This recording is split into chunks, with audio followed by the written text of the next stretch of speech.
It's the Morning Marketing Machine, here to grow your e-commerce business with proven marketing strategies and tactics, so you can run your business with machine-like precision.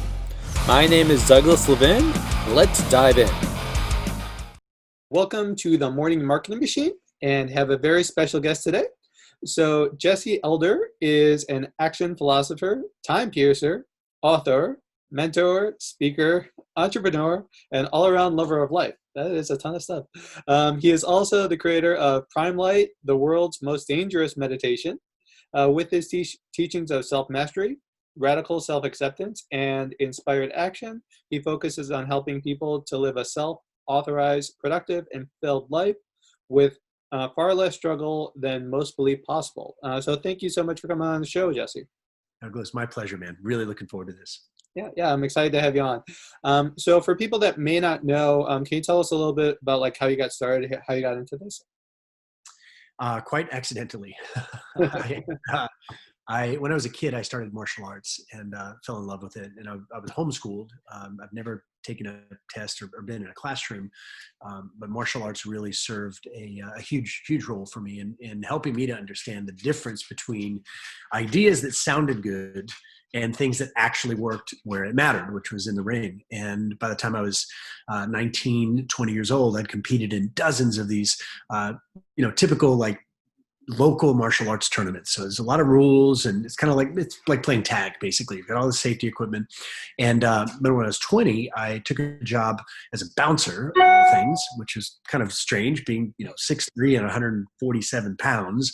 But martial arts definitely, I got my baptism in reality in that experience, because all these theories, which sounded great, were mostly worthless when somebody's trying to put you in a headlock, or some guy's had too much to drink and he weighs 250 pounds and he wants to take your head off.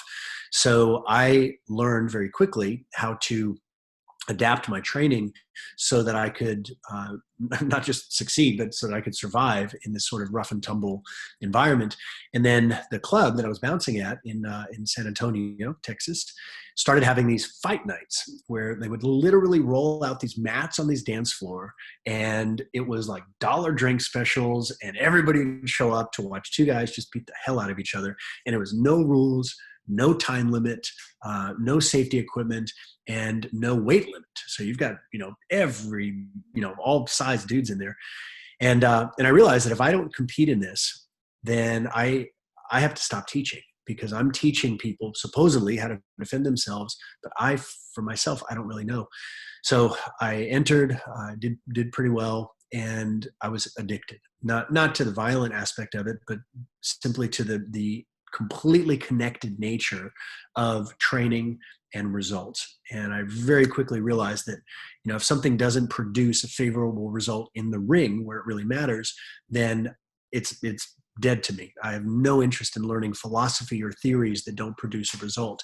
And the reason I share all this story is because I began to, around that age, 20, 21 years old, I began to question everything. I began to question spirituality and religion and relationships and nutrition and all these things that I've been sort of learning about. But I realized that everybody who wrote a book, ran a seminar, even founded a religion, they all knew that they had the truth, and yet they were all disagreeing with each other. So I'm like, well, what's the truth then? If everybody claims to have a monopoly on the T word and they know the truth, well, how can they all disagree with each other? So I swore to myself at 20 years old that I was going to stop seeking the truth, stop asking what's true, and I would just only give attention to what was useful. And that proved to be a very sustainable philosophy. And so it allowed me to navigate very, very quickly between belief systems and paradigms and whole, ways of seeing the world without attaching a label to myself saying, I am a Christian, or I am a Buddhist, or I am a vegan, or I am a carnivore, or I am a jujitsu fighter, or, I am married. These are experiences of life that I stopped attaching myself to. And I realized, well, I have a relationship, but I'm not my relationship. I have a business, but I'm not my business. And that it really made things go very quickly. And I built a chain of martial arts schools by applying that same sort of philosophy of only results matter to our marketing, to our sales. And we grew it up to about a little over $3 million a year business, which for the martial arts business was significant. And opened 8 schools and had the proverbial 4-hour work week. We had an amazing team of 53 employees. And all of a sudden I realized that I'm done. This is not how I want to live the rest of my life. I don't really know what's next, but I know that it's not this. So I took the leap of faith, sold my schools, and just figured I'd see what would happen. In the process of that, I began to pay a lot more attention to my marriage at the time. Realized that my marriage was over, had been over for a long time. We'd been growing in different directions for some years. And so the marriage dissolved. And in 2013, I found myself completely starting over. The sale of the business basically went to pay for the divorce. And so I found myself in 2013 totally starting over. And I was making a couple $1,000s a month from some coaching clients that I'd had, but I really didn't know what I was going to do. So I thought, well, this is the perfect opportunity to really find out if all these philosophies that I've been thinking about and that I started applying back in my fighting days, does this hold up to the real world? Can I really learn what people need? Can I look deeper under the hood and see what is really stopping people? And I started with myself, and I realized that I was just basically infected with all of these mind viruses that are actually very popular in the personal development world. Things like, you have limiting beliefs that you have to get rid of. Come to the seminar, we'll show you how. And I was like, wait a minute. And so, with all respect to, there's so many great teachers out there, and I've definitely learned from a lot of them, but I began to realize that every one of us, you, me, everybody watching this, we are born into this world with everything that we need. We're born with free will. We're born with an individual consciousness so that we can know, if we listen and if we pay attention, we can know what's right for us and what's not right for us. And if we can undo some of the original programming of seeking approval and trying to fit in and trying to please people, then we can really find our heart, and we can find our own, maybe it's our soul's mission, or our purpose in life. And then find a way to make that valuable in the world, not just where it feels good, but where it actually is valuable for other people, so that we can be compensated and receive a fair and equal exchange of value, which, in our current time in history, looks like money, looks like, maybe building an audience or developing a list and developing this great network of friends. And so since 2013, that's what I've been doing is mostly online, but a lot of one-on-one work, and have had the opportunity to work with some amazing people, and especially in the e-com space. If I've often said over and over that if I were to start again in 2013, I would 100% have started in e-com, because I've never seen an opportunity that allows somebody to grow their income, to truly make a difference by giving people what they're looking for while protecting your time freedom. And I have many, many friends in this space. Ryan Moran is a great friend of mine. Alex Hudatan in Romania is like, he's one of my soul brothers. And I can go on and on. I have a lot of friends, and I'm a huge fan of the space. So that's it in a nutshell, Douglas. That's kind of where what leads us to here. Okay. There's a lot there. So I want to kind of unpack some of that a little bit more. So obviously you're talking about the divorce, and that's obviously one of the things that's like I've been divorced as well, and I remember like basically the sense of hopelessness that goes on at that point in time. Like I like you brought up a few different things there when you're kind of talking about a little bit of your backstory, and how you've been able to do things that honestly a lot of other people would have just given up on. Like at that point when you're going through that, like I can only remember how it was like for me, but how do you get past something like that and get to the point where you're looking at it as an opportunity to kind of reinvent yourself a little bit? Yeah, that's a great question.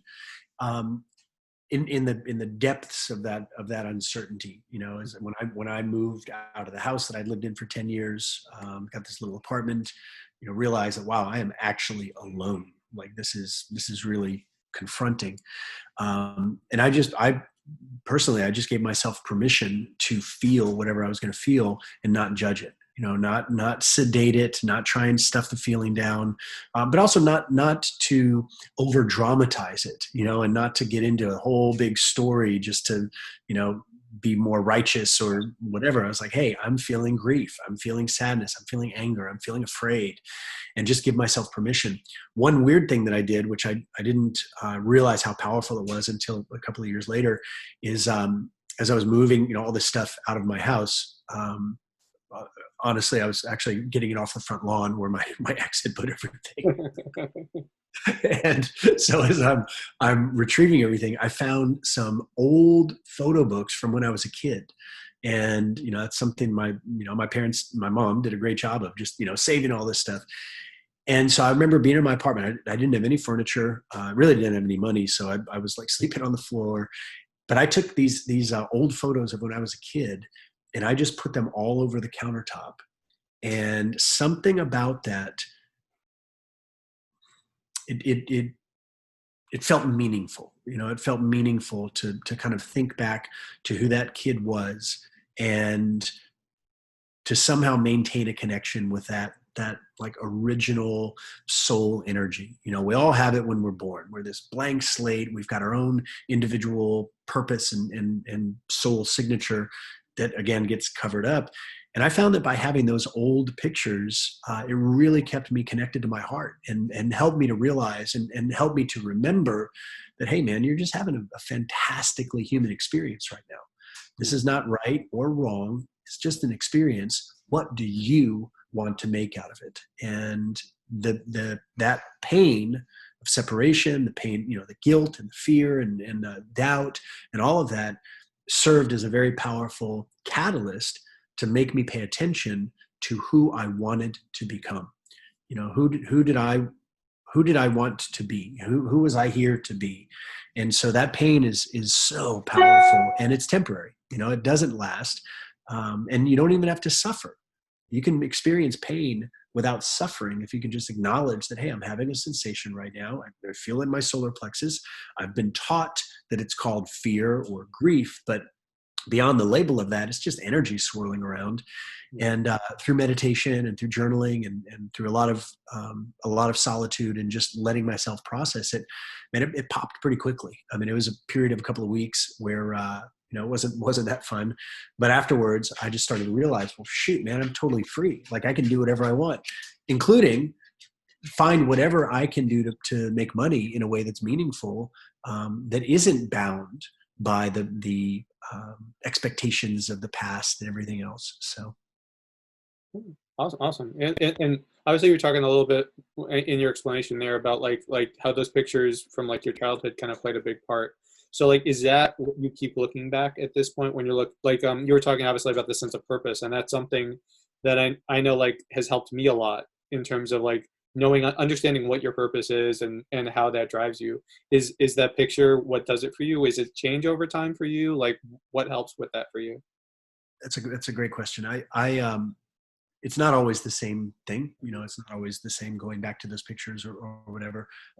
I've come to have, again, because of this philosophy of just testing, what's useful. And a couple of years ago, I had some experiences around this concept of linear time. And I started to believe and started to experience that it's all happening right now. And that's not a radical notion. I mean, this has been talked about in many, many places. But that past version of ourselves, that child, and perhaps these future versions of ourselves, who we are going to be down the road from this perspective, that future is every bit as real from that version of you. That version of you is living a present moment and thinking back to now. That's a memory for that future version. We might experience it as imagination. But I began to realize, well, shit, what if it's the same thought? What if I'm imagining something, but I'm actually catching the memory of my future self? And I thought, okay, well, shoot, let me just get into this. So I began to really understand meditation a little bit differently. When you calm down your beta waves, which are these high, problem solving, sort of stressed out brain waves that most of us live in, when you calm those and find the alpha wave and then eventually this alpha theta border, you really aren't limited by linear time anymore, and you can glimpse your future with the same clarity that you and I are having this conversation. And I began to mine my future for those nuggets and distinctions and visions, and then just proceed fearlessly because I knew it was already done. So that's been a central part of my approach for the last couple of years. Can you go into that a little bit more? I've heard of that idea in the past. Like I think it was psycho-cybernetics. It was the first time I had heard that thought process and the idea that honestly, like the affirmations that happen, visualization, it ultimately can lead you to get to where you want to be. This is the first time though I think I've heard exactly the way you're stating it. Can you kind of go into a little bit more in terms of how that process would work for like people that are wanting to kind of take it a little step further? Absolutely. The first part is not to look at it as a science and to try and get all the proof so that then you can feel confident moving forward. Science doesn't have the tools to confirm this. All that we have is our own individual experience. So I'm not claiming to teach the truth or speak the truth or say this is how it is. All I'm sharing is a not a prescription for what someone should do if they're listening to this. But this is just a description of what I found immensely useful in my own life. And I have enough evidence in my life now to prove that it works. But this is an individual journey. So if anybody's watching this, I'm sure there'll be comments like, that's not how it is. I'm like, not for you. So, and I respect everybody's right to believe whatever they want to believe. That being said, there's a phenomenon in music and art where we enter this space of flow, and any great painter, musician, Dave Grohl with the Foo Fighters, one of my favorite musicians, he had this great quote. He said that anybody that says they wrote the song doesn't know what they're talking about. You didn't write anything. Like, you were there when the song happened, but man, it's just coming to you. And as a musician, I've had that experience many times of just kind of playing. All of a sudden you hear this song in your mind, and next thing you know, it's out on the keyboard. And I began to wonder, well, where does that song come from? It bears no resemblance to anything that I might have been influenced by. It just was this piece of music that showed up. And anybody who's ever had that experience, either in music and art, sometimes you find yourself in a conversation with somebody, and all of a sudden these words just start to flow, and you're like, whoa, where's this coming from? And well, where do those ideas exist?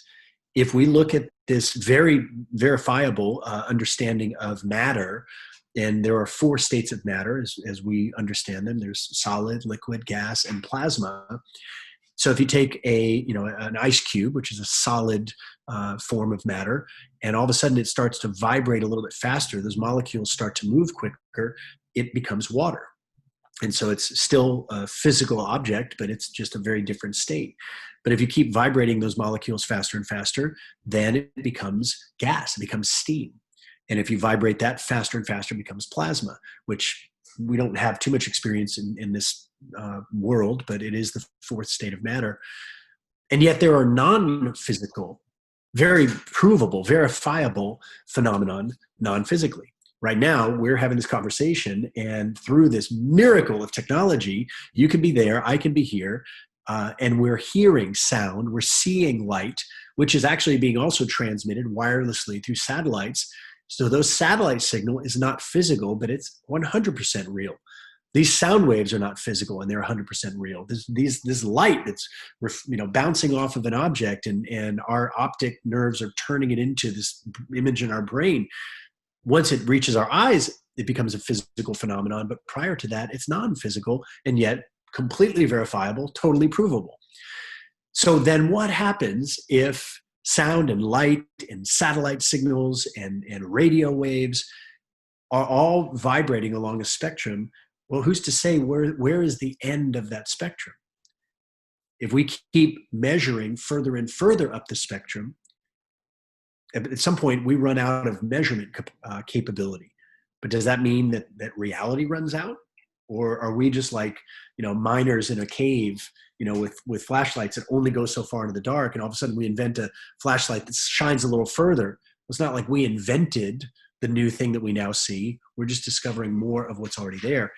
So with all that being said, to me, it makes sense that if we keep going up the vibrational scale, then we reach thought, because thought is an energy. There are tools now that can measure thought. You can start to see intensity of thought, emotion, all these things that are measured. So what if, much like the song that is available, but you got to be open to receiving the song and then translating it through a keyboard, just like the image that a painter would paint, that image is there, but they access it and then they turn it into art. Why not thought existing at a level that our brains, which may be not just physical containers of memory and thought, but what if our brains are actually able to transmit and receive thought? We don't know that that's not possible. So if that's the case, then what if all these thoughts already exist? They're just existing outside of this construct of linear time that we move through. So when we remember something, what if that thought already exists? We're just tapping into it through our focus. And now we get the memory of being 6 years old or 10 years old or 18 or whatever it is. But what if that 6-year-old self, 10-year-old self, 18-year-old self all occupy their reality parallel to this one and are imagining what would it be like to be a man? And they're imagining that. What if that their imagination from the past and our memory from the present, what if that's the same, like the same musical note? You know, if I get on my keyboard and I start playing a song, you'll be able to hear it in your room there. And if you got on the bongos or on the cajon and started banging out a rhythm, well, it would be taking place in your room, but I'd be able to hear it here. And so the frequency of sound would be experienced in both rooms simultaneously. So what if present moment reality is like a room and our future self is also a room, and we're playing the same note? We're tapping into that imagination. And I've in my own life have certainly gotten enough abstract, nonlinear inspiration where I was like, where did that come from? But it just felt so real. And I tested that and decided to go with it. And it's resulted in what might look like miracles in my life, except it makes sense because a couple months ago, I got this idea to buy some property. And I love my apartment here. I've got this great view of downtown Austin. I got my dog clacking around over there. I got a great life. I don't want to change it, but this idea popped in so strong to get some property. Next thing you know, I find myself on this piece of property, beautiful 20 acres, pine trees, all this stuff. Dude, I didn't have the money for it. I wasn't like planning this investment, but it was such a visceral yes that I was like, all right, I'll make an offer. So I made an offer on it. Next thing you know, I start getting ideas about, I can create this program. And then somebody hits me up for private client and all this kind of stuff. Next thing you know, I've got the money. It's a done deal. No finance or no credit check, no background check, no finances. We did it on a handshake. That's not supposed to be possible. But we all have evidence in our own life of following that inspiration. My theory is, what if that inspiration is your future self going, hey, go this way? That's really cool. I've never heard of it talked about that way before. So obviously you were talking right then about the idea, like it just kind of came to you in terms of getting the property. So what usually trying to think of the best way to put it, but one of the things I had heard before is like the idea that to say yes to one thing, you've got to say no to everything else, and you really have to prioritize the important things in your life and just focus on those. So what goes into your decision at that point, obviously with the property, and then in general, when you're looking at, all right, well, okay, yeah, I've got 5 million other things to do, or whatever it is, but I think this is going to be the thing that I really need to focus on. I'm going to say no to everything else now. Like, yes. What goes into that? That's an awesome question. This is actually a central part of the work. A lot of the work that I do with people is prioritizing those frequencies and those feelings. The world teaches us this sort of backwards algorithm. If this, then that. If I have that, then I'll be happy. If I make the money, then I'll be successful. If I have this perfect lover, then I'll feel loved. And those things are all wonderful. But my experience and my theory is that those are byproducts of being in the frequency versus causes of those feelings. And so it really is reversing causality. If we can find ourselves and know ourselves as the source of our feelings, and then prioritize our feelings, the means for the perpetuation of those feelings, the money, the sex, the freedom, all those things, the connection, the adventure, will start to match what's already going on inside. And that's when I believe somebody's truly free, is when they know themselves as the originator of their experience. Perhaps, partnering with something that we can't describe, which people fight over and call God by different names. Maybe it's that. Maybe it's the flying spaghetti monster. Maybe it's a simulation. Whatever works, whatever somebody believes.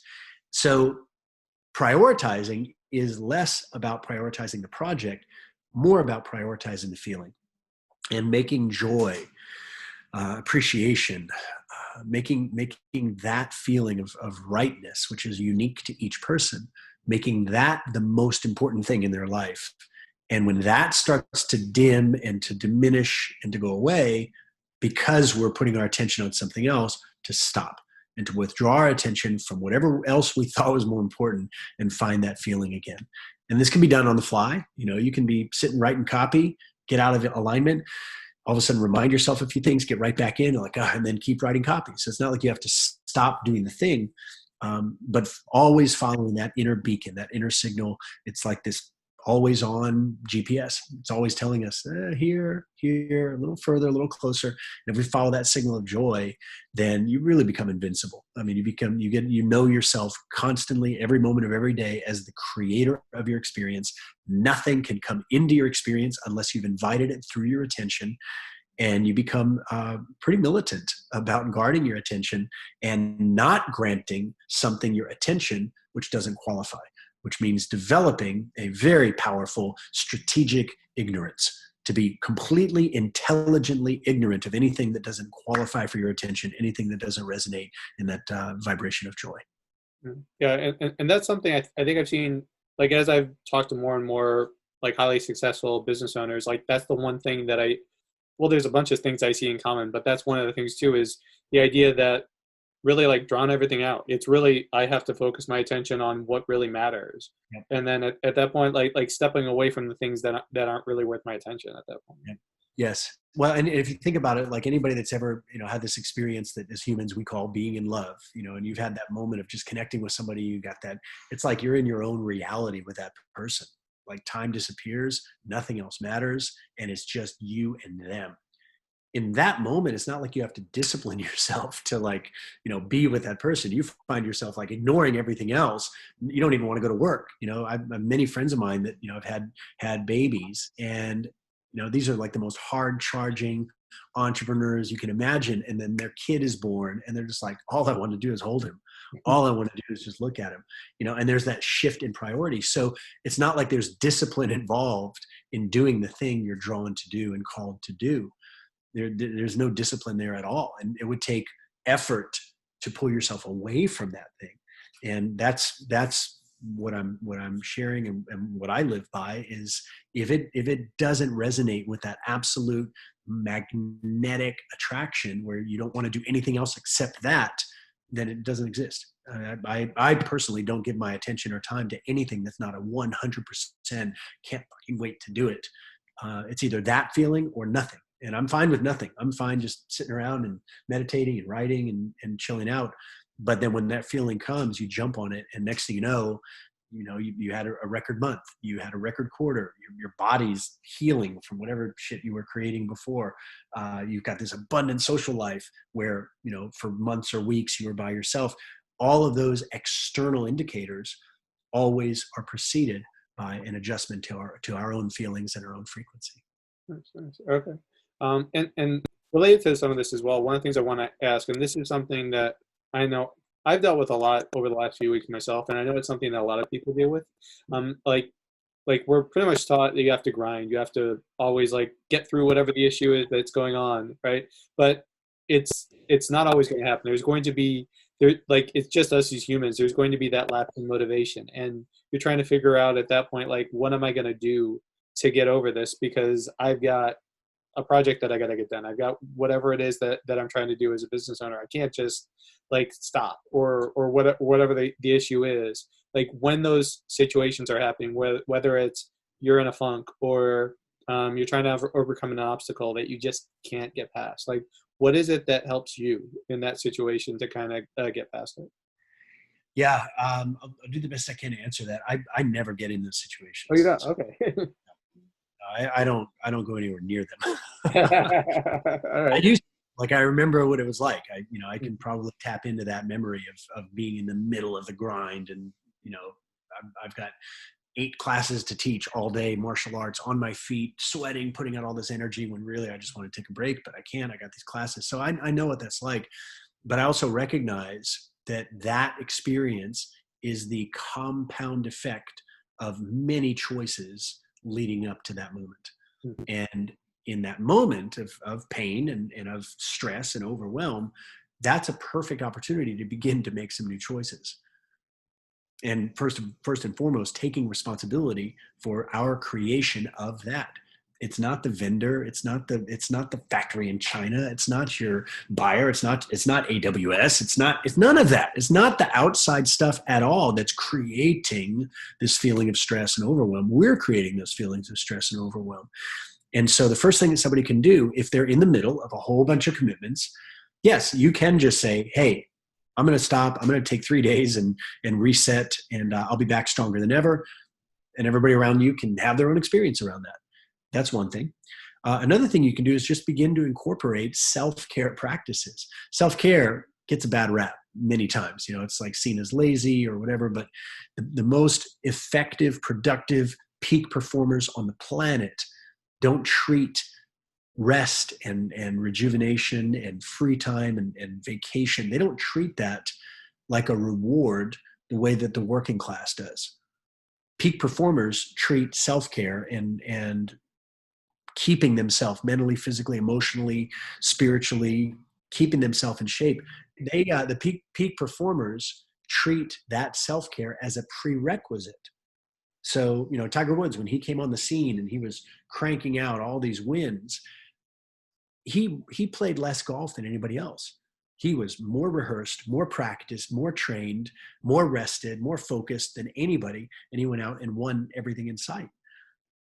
And so, we can take a page out of his book back then, that if we're in the middle of stress and overwhelm, there are simple things that we can do to get back to that center, back to that confidence, back to that core, back to remembering your vision, remembering your mission, and why you decided to do all these things in the first place. So meditating, breathing, hydrating, going for walks, working out, spending time talking about the things that might be bugging you with people who can hold space. It blows my mind that somebody wants to build a 7 or 8 or even 9-figure business, but doesn't have a council of advisors to support them. They're just like out there by themselves, doing it. I'm like, dude, you need at least like 6 coaches, man. You got to have somebody for your head. You got to have somebody for your heart, somebody for your body, somebody for your money, somebody for your relationships. You got to have an assistant to handle all the stuff that you don't want to handle that they would love to. Like, you need that in order to have clear air so you can stay connected to your vision. And it just blows my mind how people will, crank out sales and not reinvest that back into the number one asset, which is them. But, some people. I think it's kind of been like pushed on us as like a business owner that the only good way to do it is, well, you have to grind 20 hours a day, and Yes. and sleep is a weakness, and I just, it is a very lonely game in terms of like when you're a business owner and you're primarily online all the time. But I mean, that is one of the things, as I've gotten into this more and more, same thing as you're talking about, like the idea of sleep as a big deal, as like the more books you read, you unlike elite athletes, and just like you were talking about, I mean, that's something that is honestly neglected by a lot of people at this point. Yeah. And like that seems to be a way to kind of get the leg up. Yeah, but it's a superpower. Deep sleep is a superpower. I came out with a program on sleep about 2 years ago, and we still get reviews from people who are like, I can't believe this like changed my life. I'm like, well, that's what you're born to do, man. You're born to get good sleep. So yeah, it's cool to see it coming back. It's cool to see people who are more in tune with natural rhythms and leveraging technology to make themselves more effective rather than acting like a machine themselves, which is stupid. We're not gonna out machine the machines. We're supposed to use the machines so we can be more human. So one of the things that obviously we were talking at the very beginning is that you're the creator of what the world's most dangerous meditation, and we haven't really talked yet about like meditation or morning routines or anything like that. Can you go into a little bit about the world's most dangerous meditation? Because I'm very interested to kind of learn more about that part of it. Sure, sure. Well, the reason why I called it that is, it gets attention, but if you dig deeper, you realize how dangerous to the status quo a fully self-authorized, truly sovereign individual really is. Because all these power structures of manipulation, and I mean, God, we're seeing it now more than ever. We're seeing all this manipulation, and you should be afraid, and all this kind of stuff. And yeah, maybe there are things to be focused on and to be aware of. That doesn't mean you need to give in to panic, especially if someone else is telling you to panic who's not qualified. So the status quo for thousands of years has always been about building this class of people who just follow along, follow the rules, follow the orders.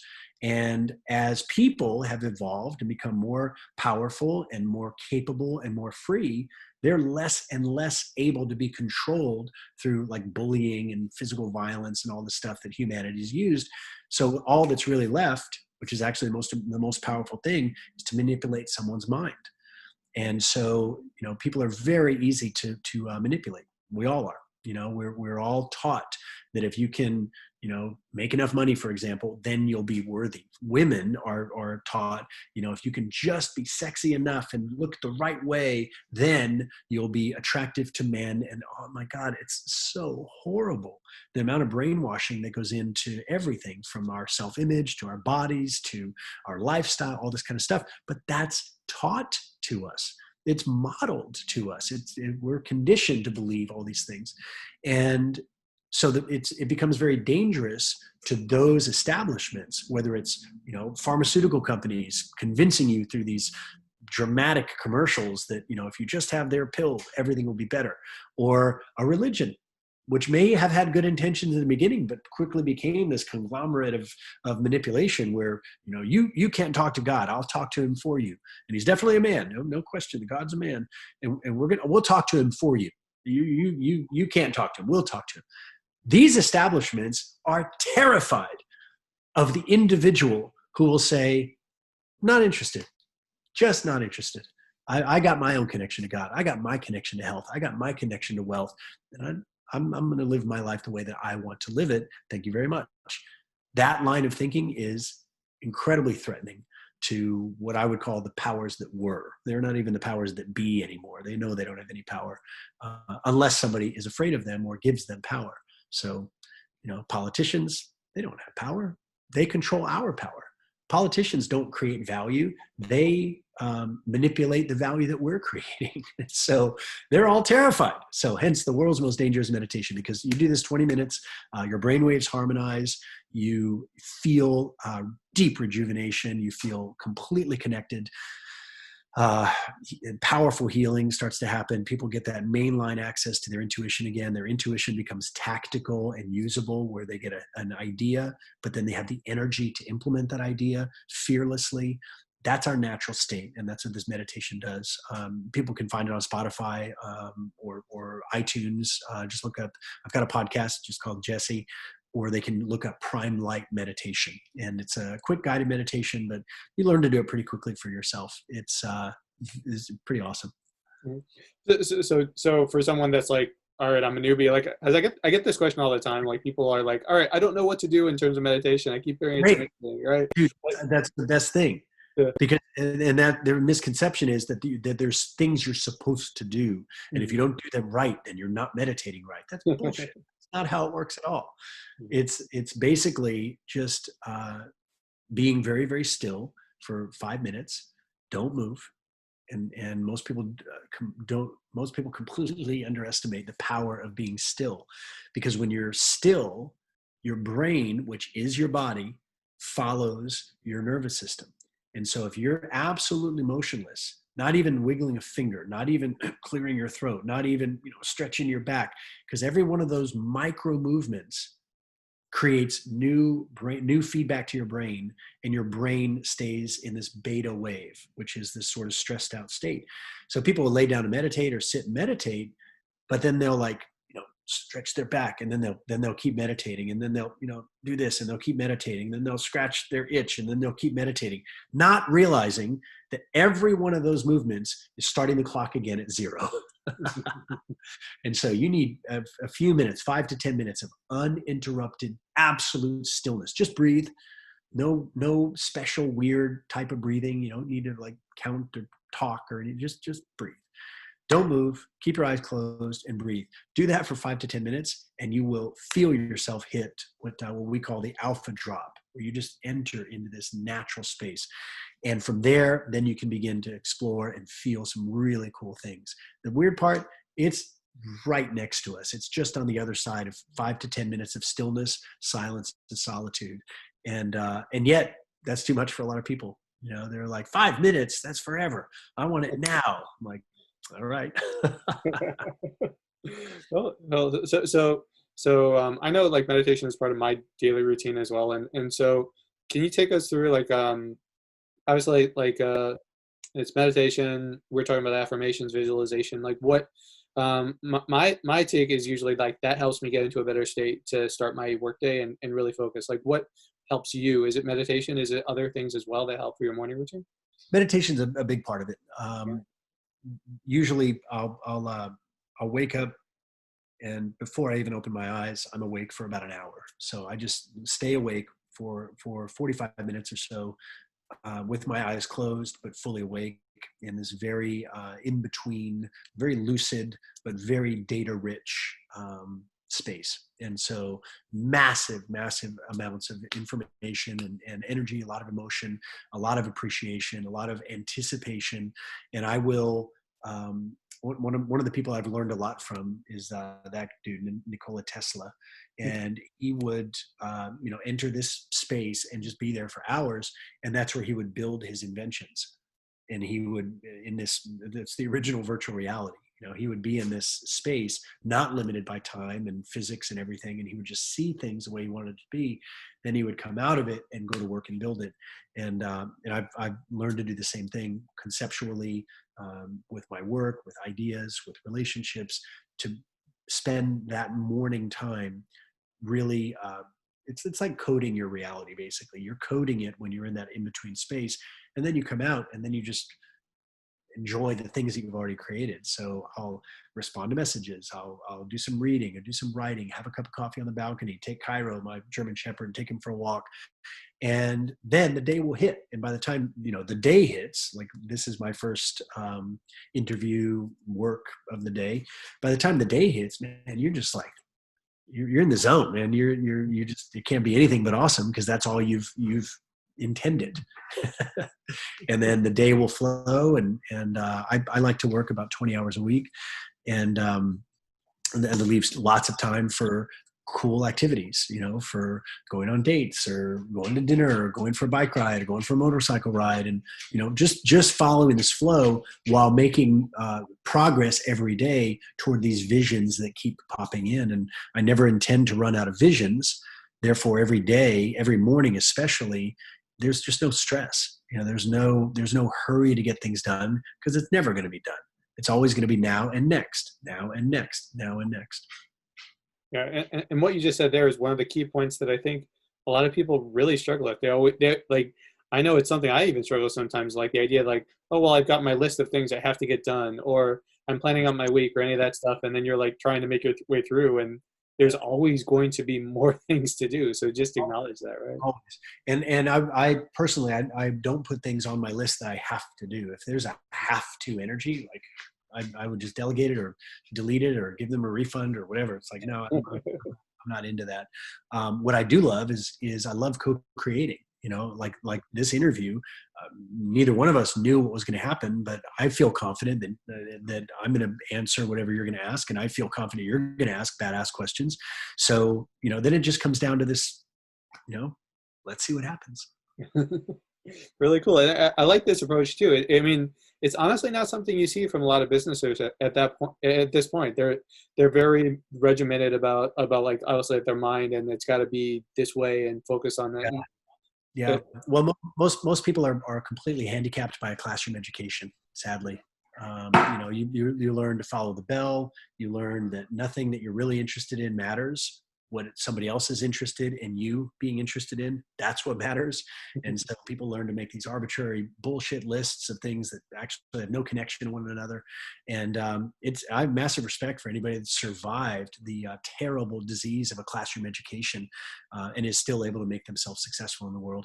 I would just say, take 6 months off, free from any sort of structure, wake up every day, just ask yourself, what do I want to do today? And unless it fires joy in your heart, don't do it. And maybe you can't do 6 months, but maybe you can do 3 days. Might be worth it. It will very quickly break people out of the conditioned response of list making and all this kind of stuff. If I have to do this, because all of that is just, you think you'll feel better when you complete the list. But if you don't feel better making the list and feel better while you're doing the things, how the hell are you going to feel better after practicing not feeling good for all this time? You might feel relief, like, it's done. But that's like punching yourself in the face over and over because it feels good when you finally stop. Like, why would you even start doing that? Right. And this gets back to your idea, like the vision from way earlier when we are talking about too. Like it's a thing that I think most people don't think about is like when you're working, the whole point of you creating your business or whatever it was is because you had a vision of what you wanted your life to be like. Yes. And if that's not the vision that you're honestly like doing, like having every day, then when do you think that's going to happen? Like when you're 80 and you're done? Oh yeah, it's magically going to be better. Totally. Yeah. And if it's not your unique vision, it's somebody else's. Somebody else shown you a vision, like Gary Vee, God bless him. And we've talked on the same stage and we've hung out in the green room and he's a genuine dude. Like I have respect for Gary Vee.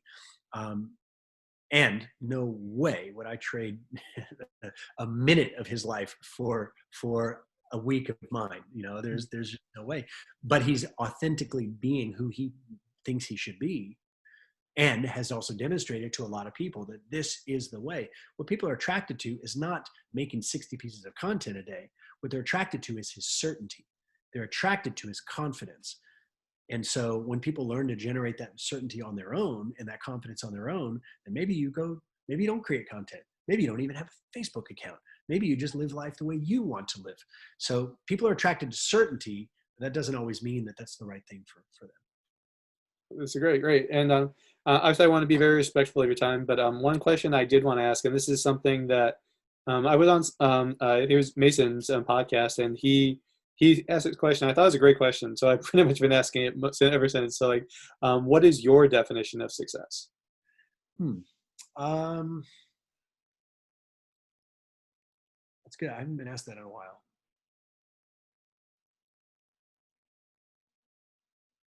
I believe it is a present moment experience, not a future-based one or a past-based one that we're trying to recreate. When there is a peaceful acceptance of who I am, knowing that in that beingness, that who I am being right now includes desires that are unfulfilled, which compel me, and being at peace with the unfulfillment of those desires because they provide such a delightful energy of attraction and expansion. If I can balance those, being at peace with where I am, being appreciative of where I am, while hungry and eagerly anticipating more, that's to me, that's a pretty good symphony, and I would call that success. Oh, that's a great answer. I love that. So I wanted to thank you so much, Jesse, for coming on today and sharing your story, your expert insight. It was so great talking to you. I wanted to ask you, how can our listeners find out more about what you're doing? Sure. Facebook is a good place. Instagram is a good place. I always, I'm sharing posts and let everybody know what the latest stuff is. Facebook, just look up Jesse Elder or facebook.com/Time Piercer. And on Instagram, it's Jesse Elder Live. Awesome. All right. Well, thank you. And we'll have all those links as well in the show notes. So thank you, everyone. Thank you, Jesse, for coming on today, and talk to you guys next time on Morning Marketing Machine. All right. Thanks, guys.